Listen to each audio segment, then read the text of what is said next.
የሚገባንን ብቻ አድርገናል በሉ ይላል። ምን ስትሉ? ስታገለግሉ በይቅርታ አገልግሉ፣ በፍጹም እምነት አገልግሉ። ቀጥሎ ደግሞ የምታደርጉት በየትኛውም ነገር ከእምነታችሁ የተነሳ የሚሆነው የትኛውም ነገር ከእናንተ ማንነት ያልሆነ ነው።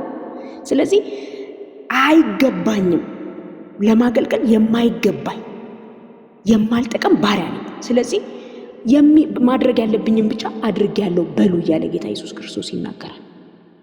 ስለዚህ ዛሬ እንድናይ የፈለግኳት ነገር ምንድናት? ያልተገባው አገልጋይ ህይወት ምን አይነት ህይወት ነው መሆን ያለበት? ምን አይነት ነው ህይወታችን? ያው ኢየሱስ ክርስቶስ የአገልግሎት ዘመናችን ምሳሌ እንደሆነ አውቃለሁና መጽሐፍ ኢየሱስን ተንተርሼ ሳይሆን መጽሐፍ ቅዱስ ላይ ስለ አገልጋዩ ሰው አልተገባኝም ብሎ ስለሚያገለግለው ሰው ሰማይ የሚሰጠው ሪዋርድ ምንድነው? ደግሞ ሲያገልጋዩ ህይወት ምን መሆን አለበት? ምናልባት ዛሬ ባንጨርሰው አይሆፕ ዛሬ እንጨርሰዋለን ብዬ አላስብም። ኔክስት ዊክ ደግሞ እንቀጥለዋለን ብዬ አስባለሁና ሰማይ አንድን አገልጋይ ሲጠራ ከሚነዳው መኪና ካለው የትምህርት ባክግራውንድ በጣም ከተሰጠው ቅልጥፍና ከሆነ አይነት ቅድስና ከሆነ አይነት ጨዋነቱ ተነስቶ አይጠራም። እና ደቀ መዛሙርቱን ጌታ ኢየሱስ ክርስቶስ ሲጠራ ይሄ ነው ከማይባል ነገር ሰብስቦ እንደጠራቸው ታውቃላችሁና ምናልባት መጽሐፍ ቅዱስ እኔ እንደዚህ መጽሐፍ ቅዱስን ሳነብ እንደዚህ ያስባለሁኝ።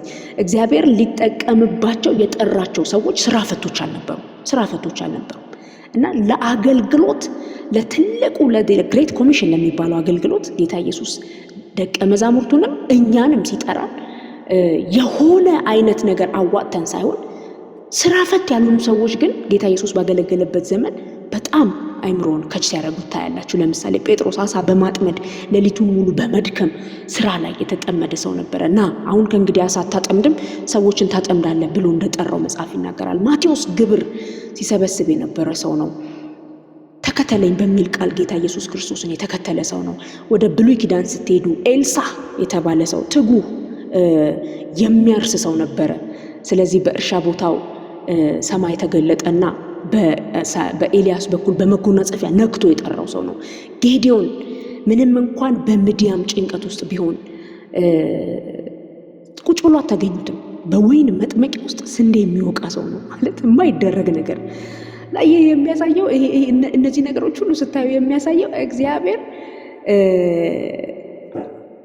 በእኛ እንዲጠቀም በእኔ እንዲጠቀም በእናንተ እንዲጠቀም ስራ ፈቶች ልንሆን እንደማይገባ ነው። ስራ ፈት መሆን እንደማይገባና እነዚህን ሰዎች እግዚአብሔር ጌታ ኢየሱስ ክርስቶስ በብሉይ ኪዳን ያው እግዚአብሔር በአዲስ ኪዳን ጌታ ኢየሱስ ክርስቶስ ሲጠራቸው የነበሩበት የተገኙበት የሆነ ነገር አለና ከምናችንም ተነስቶ አይጠራንም።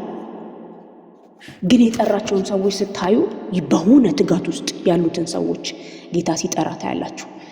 እንደ አዲስ ኪዳን ሰው ደግሞ ስንመለከት በማንነታችን ባለን የትምህርት ደረጃ በምንነዳው መኪና በምንኖርበት ቤት የተነሳ የምንጠራ ሰዎች አይደለም።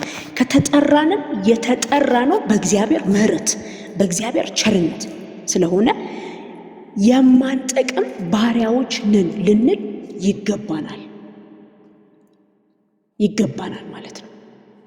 ስለዚህ የማይገባው አገልጋይ ለመንጋው የሚራራ ነው። የተገባው አገልጋይ ደግሞ ቅጥር እረኛ ነው። ጌታ ኢየሱስ ክርስቶስ ስለ መልካም እረኛና ቅጥር እረኛ ሲናገር መልካም እረኛ እኔ ነኝ እያለ በዮሐንስ ወንጌል ላይ ተናገረ። ስለ ቅጥር እረኛ ሲናገር በጎቹን ሊያጠፋ አውሬ በመጣ ጊዜ ጥሎ ይጠፋል። ቢኮዝ ቅጥር ነው የሚፈልገው፣ ደሞዙን ነው የሚፈልገው፣ ገንዘቡን ነው የሚፈልገው። ምንም ቢሆኑ ግድ የለውም። ወር ደርሶ የቅጥሩን ዋጋ ከተቀበለ ነው እንጂ ዋስትናው ከዚያ ውጪ በጎቹ ስለሚሆኑት ነገር ግድ የለውም፣ ግድ አይሰጥም። መልካም እረኛ ደግሞ ስለ በጎቹ ህይወቱን የሚያኖር እንደ ራሱ አድርጎ የሚጠብቅ ነው። ከፊት የሚሄድ ነው። ከመንጋው ይልቅ የራሱን ህይወት አሳልፎ የሚሰጥ ነው። ከአንበሳና ከድብ ጋር ዳዊትን ታስታውሳላችሁ። ታግሎ የሚያሸንፍ ታግሎ የሚያስመልጥ ይዞብኝ በሄደ ጊዜ እከታተለዋለሁ እያለ የሚናገር ሰው እንደነበረ ዳዊት ታስታውሳላችሁና ያልተገባን አገልጋይ ስንሆን በሌላ ቋንቋ እንደ ቅጥር እረኛ አንሆንም። ለምናገለግለው መንጋ ለምናገለግለው ህዝብ እንጨነቃለን ማለት ነው። ለምናገለግለው መንጋ ለምናገለግለው ህዝብ ሰማይ ኃላፊነት የሰጠንን ነገር ለዚያ ሰው በታማኝነት እናደርጋለን ማለት ነው። እኔ አንድ መጽሐፍ ሳነብ ምን አነበብኩኝ?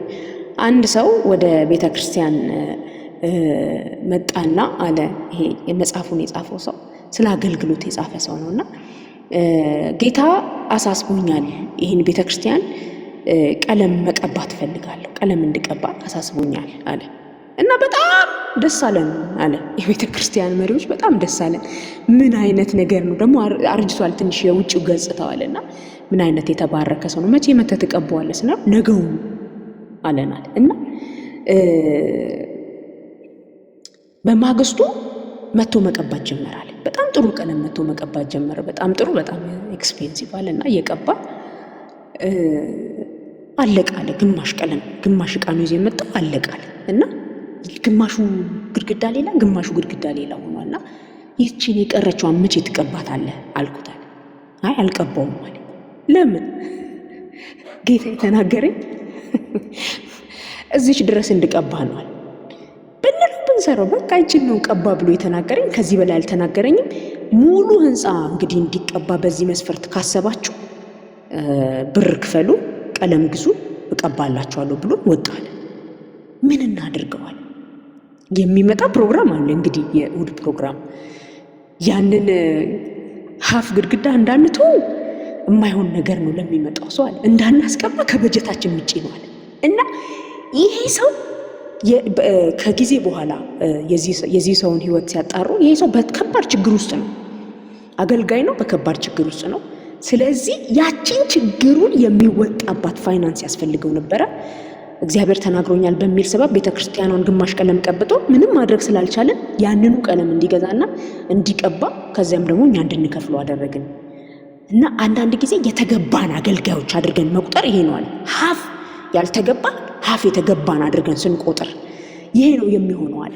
ምክንያቱም ይሄ ሰው ሙሉን ቀለም ለመቀባት የሚያስችል አቅም የለውም። ግን የሚፈልጋት ያቺ ገንዘብ ለነበረበት ሁኔታ የምታስፈልገው ያቺ ገንዘብ ስለነበረች እንዴት ነው የተከፈለ አገልግሎት።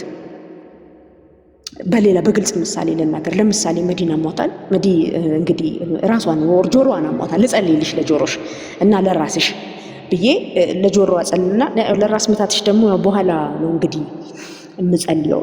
ያው በውስጥ አውሪኝ ብዬ ያው በውስጥ የሆነ ነገር ያስፈልገኛል እንደማለት which is wrong ማለት ነው።